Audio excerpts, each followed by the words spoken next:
Mīļotie, ir lielā piekdiena. Un daudziem šī diena ir vienkārši diena. Daudz nemaz nezin, kas ir lielā piekdiena. Bet kādiem šī diena ir vienkārši brīvdiena. Svētki, laiks, kad svinēt. Piedodiet par atklātību, daudz vienkārši piedzerās un atzīmē, es nezinu ko. Un viņi pat nezin, ko viņi svin.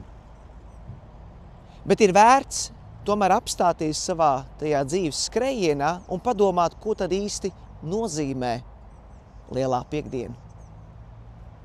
Un tad, kad mēs uzmanīgi ieskatāmies svētajos rakstos Bībelē, mēs redzam, kas tad īsti ir lielā piekdiena.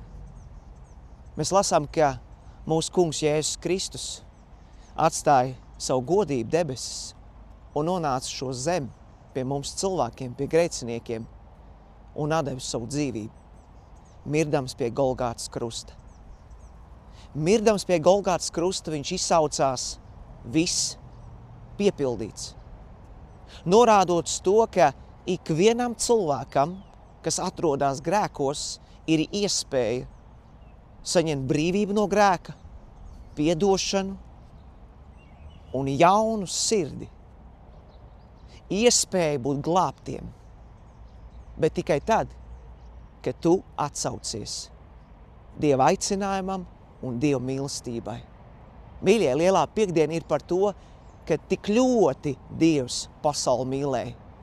Viņš mīlēja tevi un mani, ka viņš atdeva savu vienīgo dēlu, kungu Jēzu Kristu.